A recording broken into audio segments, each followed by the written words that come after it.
प्यारे बच्चों, कक्षा 8 की हिंदी व्याकरण कक्षा में आप सभी का स्वागत है।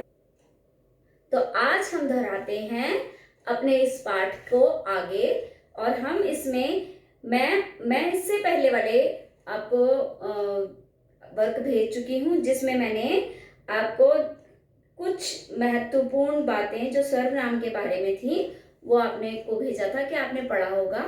आज मैं उनको पढ़ के समझा देती हूँ, और उसके साथ साथ मैं आपको ये एक्सरसाइज भी भेजूंगी जिसको आपको अपनी पुस्तक में पूरा करना होगा। तो ये मुख्य बातें हैं, जो कुछ विशेष बातें हैं जो मैं आपको भेज भी चुकी हूँ, वो आज मैं आपको फिर से दोहरा देती हूँ। तो विशेष बातों में आप क्या क्या ध्यान रखेंगे? सर्वनाम शब्दों में संबोधन कारक नहीं होता। दूसरा, सर्वनाम शब्दों में लिंग के कारण कोई प्रभाव नहीं पड़ता। तीसरा, सर्वनाम शब्दों में वचन या कारकों के कारण परिवर्तन नहीं होता। चौथा, आदर के लिए संज्ञाओं की भांति सर्वनाम का भी प्रयोग बहुवचन की भांति होता है, जैसे पिताजी थक गए इसलिए वे आराम कर रहे हैं। वे शब्द आदर के लिए वाक्य में प्रयुक्त हुआ है। इसके बाद कभी कभी मैं के स्थान पर हम का भी प्रयोग किया जाता है, जैसे हमारी बात भी सुनिए। इसके बाद सर्वनाम शब्दों की विभक्तियां इन शब्दों के साथ मिलकर लिखी जाती हैं, जैसे आपने, तुमको। तो इसमें विभक्तियां साथ में जुड़ी होती हैं। शिष्टाचार के लिए एक व्यक्ति के लिए तू के स्थान पर तुम का प्रयोग किया जाता है, जैसे तुम कल चले जाना। परंतु बहुत अधिक प्रेम या निकटता या अनादर प्रकट करने के लिए कभी कभी इनका प्रयोग किया जाता है, जैसे तू मान भी जा, बहुत अधिक निकटता के लिए।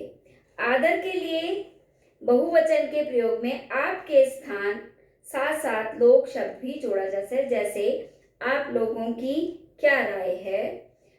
आप सर्वनाम का प्रयोग निजवाचक तथा पुरुषवाचक दोनों में प्रयोग किया जा सकता है, जैसे आप कहाँ जा रहे हैं, तो यहाँ पुरुषवाचक में हो गया, और मैं आप ही चला जाऊंगा, यहाँ निजवाचक में हो गया।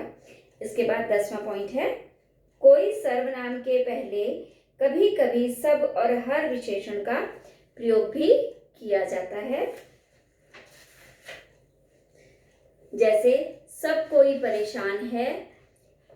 सब कोई का अर्थ है सब लोग। हर कोई इतना परिश्रम नहीं कर सकता, हर कोई का अर्थ है हर एक व्यक्ति। इसके बाद कभी कभी पुनरुक्त रूपों में भी सर्वनाम का प्रयोग किया जाता है, जैसे मेरे साथ कौन कौन चलेगा, या किस किस को रसगुल्ला खाना है।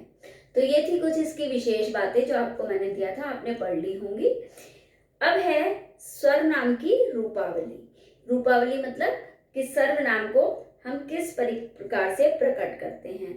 जैसे मैं है तो मैंने, मुझे, मुझको, मेरे, मेरा, मेरे, मेरी, मेरे लिए, मुझसे, मुझ में, मुझ पर, मेरे द्वारा। तो इनमें क्या है, सब में विभक्ति चिन्ह लगा हुआ है।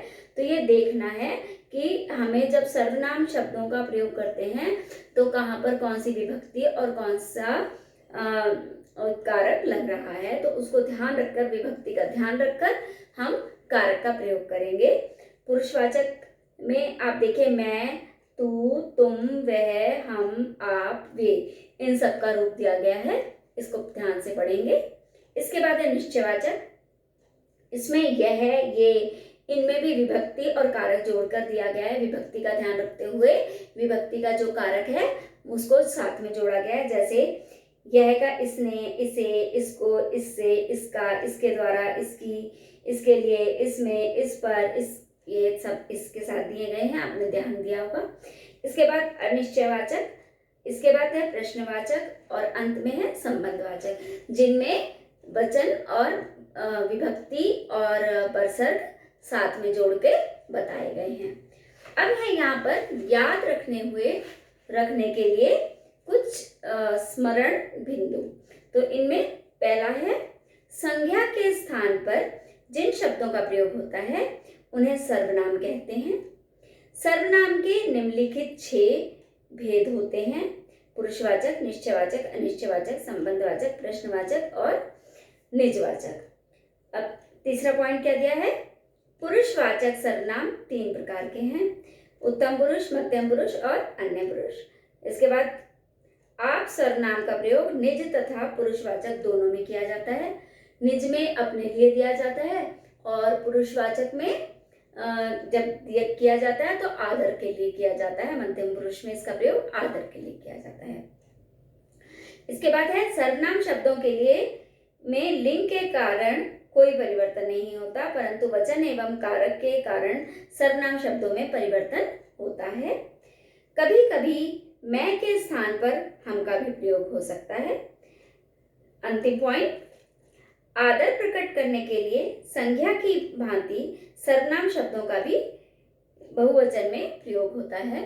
तो ये थे आपके सर्वनाम के कुछ महत्वपूर्ण तथ्य और महत्वपूर्ण बातें जो मैंने आपको समझाई, और इस पाठ को आप अच्छे से दोहराएंगे, समझेंगे, अपनी उत्तर पुस्तिका में या अपनी पुस्तक में इस कार्य को जैसे आप पहले करते आए हैं वैसे ही पूरा कर लेंगे और अच्छे से इसे याद कर लेंगे।